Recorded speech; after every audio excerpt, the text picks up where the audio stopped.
Welcome to another episode of Elevation 740, produced by Jetta Media and hosted by the LC Valley Chamber of Commerce. My name is Mark Losh, CEO of the LC Valley Chamber of Commerce, and my guest today is Steve Boyer from Boyer Land and Cattle. Steve, thank you so much for being here. I appreciate it.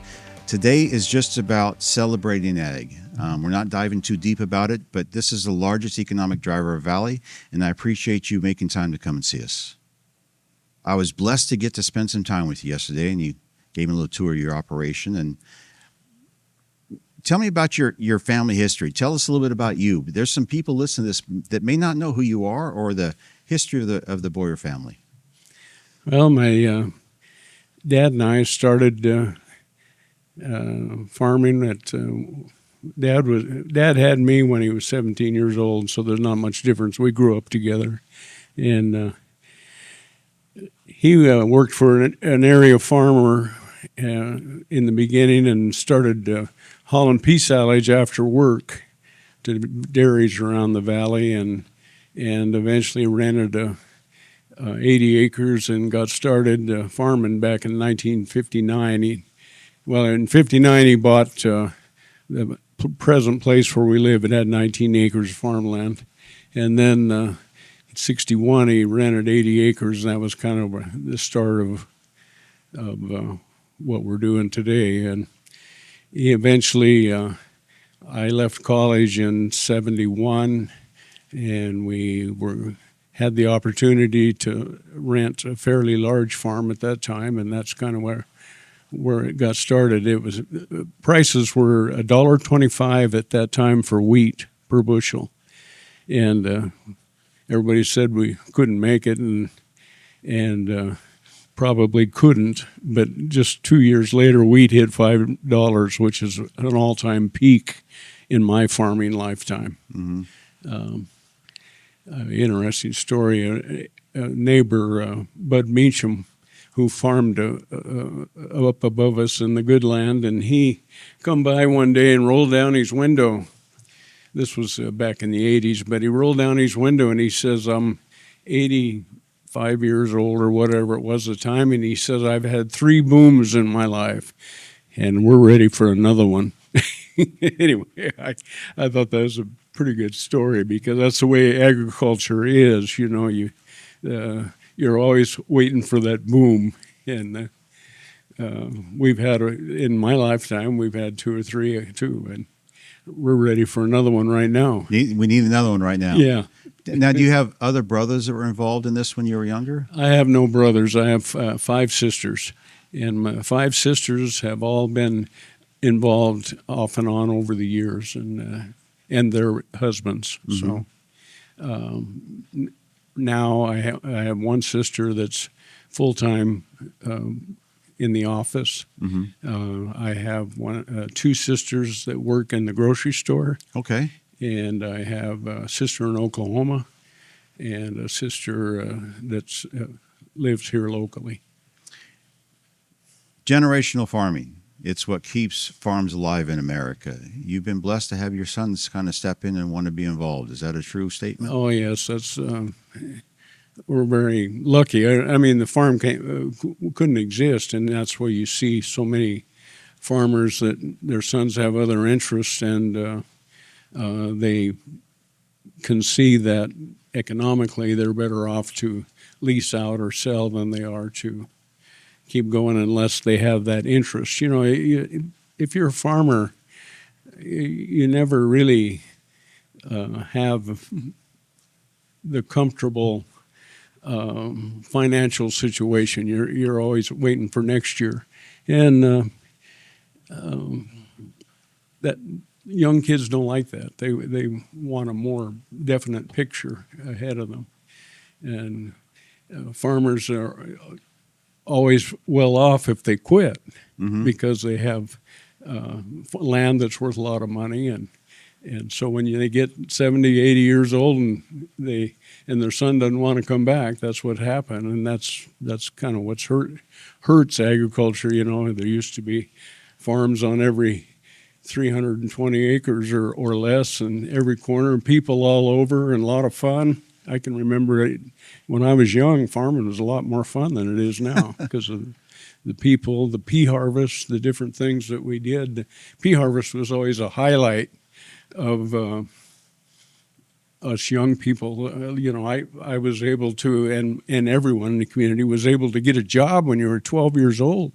And hell, we made $1 an hour, which was pretty good money. You got 12 hours, and you didn't have anything to spend it on. Sure. And farm kids were just different. They could do more things, and started at an early age. And then I remember in 1967, I was working in the pea harvest, and we got a raise to $2 an hour, which was. Thought you were rich. Yeah, we thought we were rich. Yeah. Why was the pea harvest so exciting?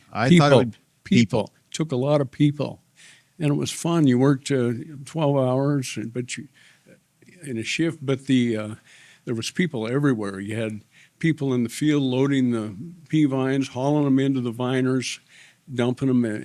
In the beginning, they actually hand pitched the pea vines into the viner, and then it took a couple people to each set of viner to watch them, and mechanics, and you had the pea stack out behind where the pea vines went after the peas were extracted, and you had people working out there making a stack. I mean, there's just people everywhere, and it was fun. Where'd the pea vines go? That's what Dad started doing, was hauling those pea vines. They would put them in a stack, and they would ferment. And then he would haul those all winter to dairies around. And at that time, there was dairies everywhere. Sure. We had a creamery here in town, and it was a big business. It's almost like silage with pea It vines. is silage. Silage with pea It vines. is silage, yeah. So peas are not the prominent thing anymore. Why is that? We've gone to garbanzo beans, I understand. Peas were big there, I think, in the war years, and they canned them. They were awful. You probably remember at hot lunch. Yeah. That's why we all don't like peas anymore, because we got those reconstituted. They were actually dry peas that were reconstituted and canned, and they were awful. Mushy. Yeah. And England can keep their mushy peas. so peas got a bad rap, and then they began freezing them, and but people they never came back. They never, it's not a staple as much as, say, corn or something. And what happened here is we could only produce so many pounds per acre because we're limited by the climate, by the rains and whatnot. So the pea industry moved to the irrigated country, where they had a more consistent yield and could. So they moved out of here. Obviously, we had 2 pea plants here in town. When did garbanzo beans show up? Oh, we've been raising. We raised garbanzo beans. I forget the years. It was probably early '80s, maybe. We started raising some, and then we got a disease that completely wiped them out. So everyone quit raising garbanzo beans for years, and then it came back, and I don't know if I'm getting these dates right, but probably in the early 2000s, garbanzo beans. But prior to that, we were all peas and lentils. Yeah. Talk about wheat. Are you putting much wheat?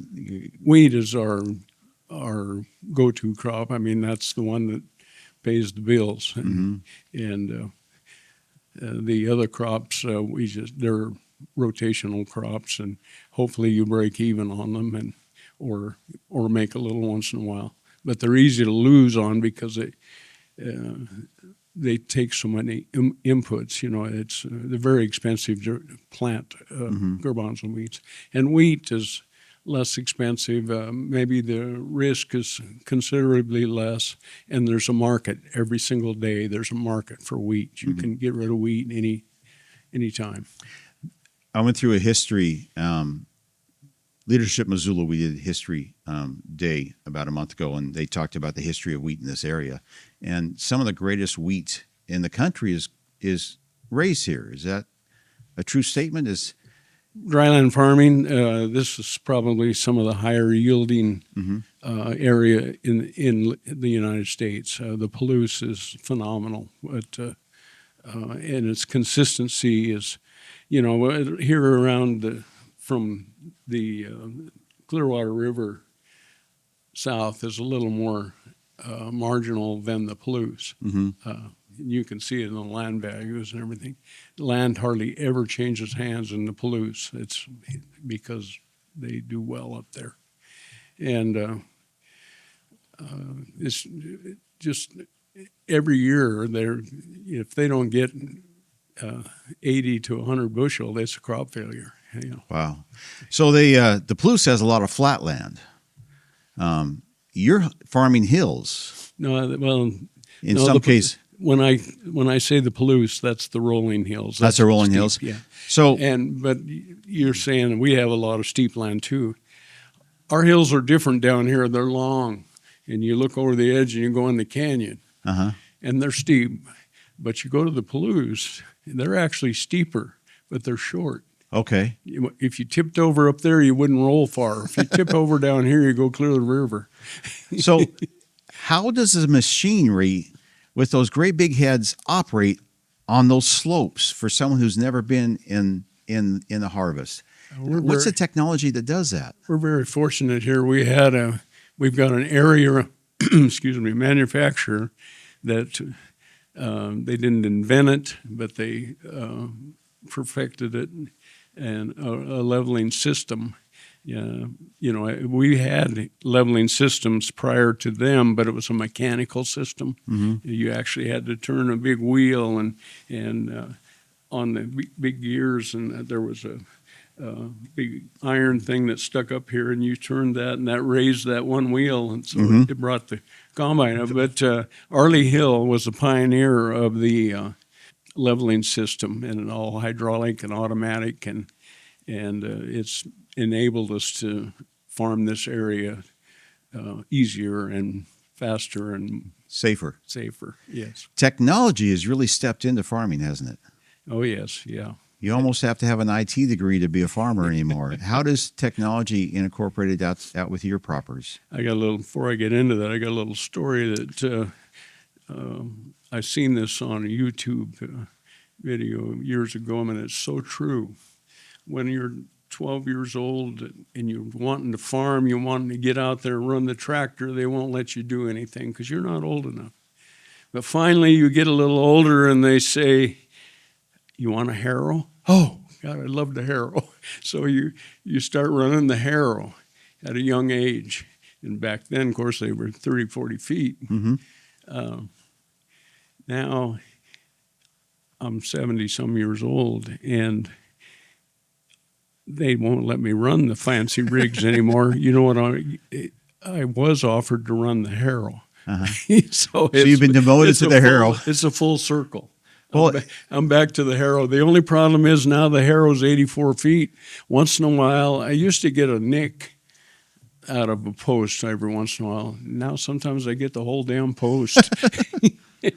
I remember growing up on a very small farm compared to what you're doing, and you started working the farm when your feet could reach the pedals. Didn't matter how old you were. When you could start touching pedals, you started driving. Yeah. And it's definitely changed. How has equipment changed in the past 20 years? Because it seems like it's advanced more in the last 20 than it did the prior years before that. Yeah, it's been on a steady advancement since the horses. It's just smaller. But all of a sudden now we've got power. We've got diesel engines that power these tractors, so we can do so much more than what we could before. We had these big tractors, like I just said, 84 feet wide. The combines started out in my day 14 to 16 feet wide, and we thought they were huge. Now we have 45, 50 feet headers and cutting bars. It's just, everything's just gotten bigger and bigger and bigger. It's amazing how much energy and time it takes to be a business person in farming now. You almost have to be a better business person than the average business because you're working with such tight margins and you have so many variables that you can't control. Yeah, it's something that needs to be in your blood, and you have to enjoy it and attack it. I happen to have three sons that are very much into it, and the oldest one, is kind of the leader, and he just lives it every minute of the day, and is an inspiration to all the rest of us. And yes, you talk about the business aspect of it. He lives it every day, and then he delegates to the younger boys. We have the next youngest one that runs the processing plant. The next youngest one takes care of the agronomy. So, You run cattle also. yeah, we have cattle. How long have you been running cattle? My dad loved cattle. He probably liked cattle better than farming. He liked driving truck and cattle, and we never made any money on the cattle. It was always just kind of a sideline, but it was something you could sell any day of the week. You know, you went broke at the farming, which we did several times, and you sold all the cattle to try to make it. And so off and on, we've had very few to too many. Ups and downs, like Yeah, you talked ups about at and the downs. beginning, looking for the next boom. Is there anything you want to share that we didn't that I didn't ask? What's the state of farming right now? How do you feel that we're moving as an industry? Well, as you know, and the cattle or the farming deal is depressed. Corn and soybeans, with these tariffs and world situation, are hard to move. Price is depressed. Wheat has become a minor crop in the United States. It used to be a major crop. Now it's hardly talked about. We have slipped to, I don't know what the number is, but at one time we were the number one producing wheat country in the world. Now I think we're like 6 or 8 or something like that. So the state of agriculture right now, it needs a boom. We're ready for a boom. Well, we need one coming. What are some of your favorite memories? See, you've talked about your age, and you've been in this industry your entire life. Your parents were in this your entire life. What are some of your favorite memories? Well, just through the years, I don't know what would be a favorite memory. Is just growing has always been my dad was driven, still is. He's 90 years old. My sons are driven, and those just makes it fun every day for me. I've always been the one that said in the background. I've never been out front, and my dad would say, "Steve, we're going to buy that." I said, "Dad, we don't have any money," because that was my job. He said, "You figure out how to pay it." That makes sense. If you see if you had some youth or some younger folks or people looking to get into farming, which is a very big challenge, but what is some advice you'd give them? Marry the right girl.